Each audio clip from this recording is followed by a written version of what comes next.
Aujourd'hui, on est le 31 juillet. Il fait beau dehors, c'est clairement les vacances. Je dois avouer qu'après un an avoir fait des maths et de la physique en prépa, j'ai juste envie de rien foutre et de me détendre un peu. Et rien de mieux pour se changer les idées que d'aller mater un petit animé.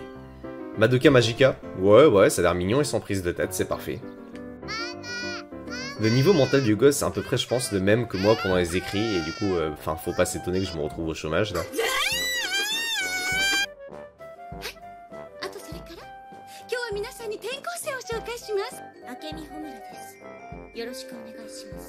La nouvelle élève qui vient d'arriver, elle a l'air trop badass, d'ailleurs, mais attends. Elle fait des maths, là. Genre, il y a un exo lisible de maths dans un animé. Et vous pensez vraiment que je vais interrompre mon visionnage pour ce détail ?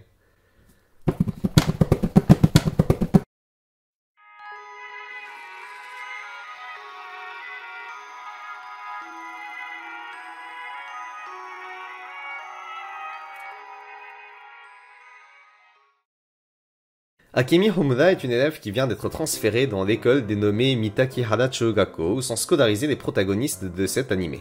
Et comme toute personne respectable, elle entame sa scolarité en foudroyant des exos de maths au tableau, prenez exemple sur elle. Essayons de voir si nous pouvons également essayer de résoudre l'un de ces exercices, le premier par exemple. Pour retrouver l'énoncé correspondant à la première frame, il est nécessaire d'aller à la toute fin de cette séquence, en mettant en pause au bon moment,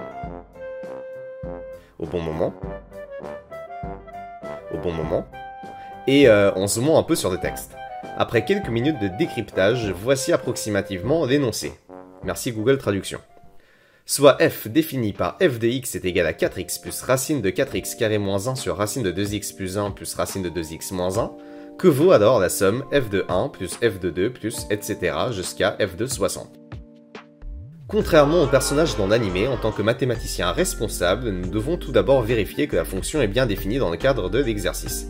Pour n est égal à 1, on vérifie rapidement que les trois racines existent et que le dénominateur ne s'annule pas.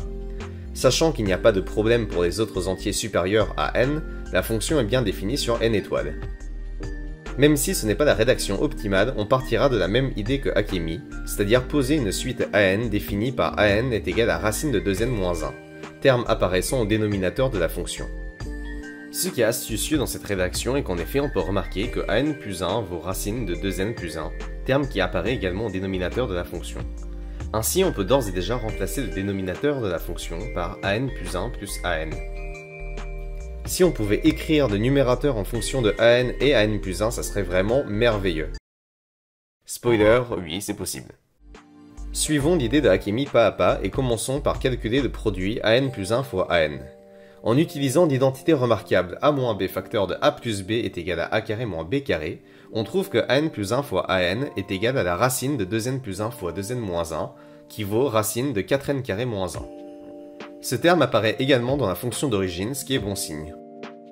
Pour finir, on peut calculer an plus 1 au carré plus an au carré, qui vaut 2n plus 1 plus 2n moins 1, soit 4n. Par chance, il s'agissait là du dernier terme au numérateur qui nous manquait. Maintenant qu'on a assemblé toutes les pièces, il est temps de reconstruire le puzzle. En substituant les bons termes en fonction de an plus 1 et an, on trouve cette nouvelle expression de f de n. Afin de simplifier l'expression, il est nécessaire de revenir à la technique de la quantité conjuguée d'une somme ou d'une différence de racines.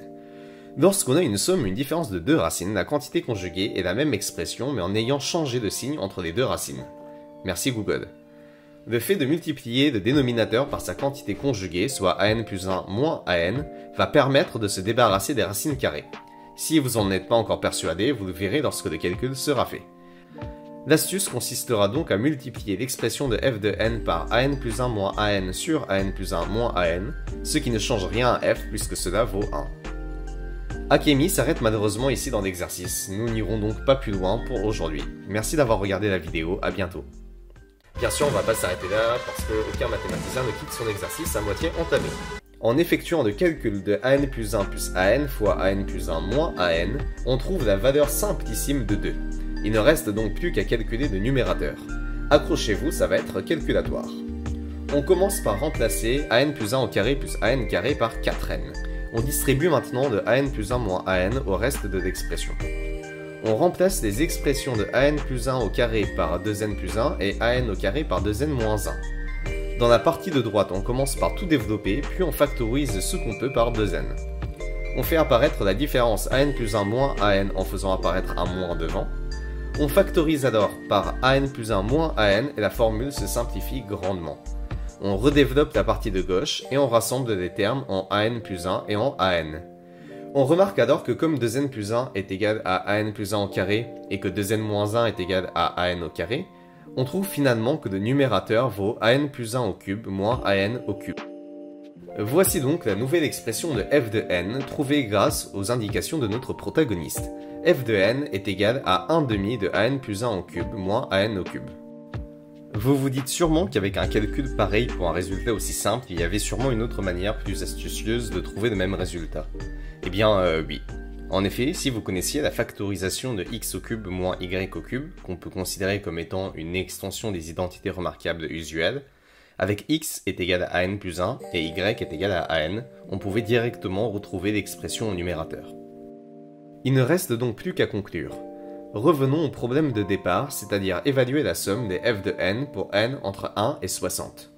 Écrite sous forme de somme, le résultat attendu laisse apparaître une somme télescopique.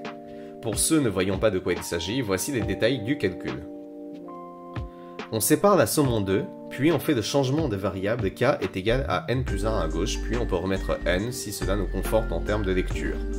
En dehors des termes extrémaux qui correspondent à n est égal à 61 et n est égal à 1, tous les autres termes de la somme se simplifient mutuellement, ne laissant alors à la fin que 1 demi de a de 61 au cube moins a de 1 au cube. A de 1 vaut racine de 1 soit 1, donc a de 1 au cube vaut 1, c'était très dur à prononcer. A de 61 vaut racine de 2 fois 61 moins 1, soit racine de 122 moins 1, soit racine de 121. Or 121 est égal à 11 au carré, et 1 est égal à 1 au carré, merci Captain Obvious, donc A de 61 vaut 11. Ainsi la somme demandée vaut exactement 1 demi de 11 puissance 3 moins 1. Sachant que 11 puissance 3 vaut 1331, on trouve alors la réponse finale 1330 sur 2, soit 665. On est enfin arrivé au bout de cet exercice qui, de manière surprenante et assez intéressante, puisqu'on mélange un peu de suite, différentes méthodes et astuces de calcul, et même une petite somme télescopique à la fin. En attendant de se retrouver pour un autre épisode de cette série, je m'en vais finir mon visionnage en essayant de ne pas m'arrêter cette fois. A de 1 vaut racine de 1 soit 1, donc A de 1 vaut racine de 1 soit 1, donc A de 1 au cube vaut 1.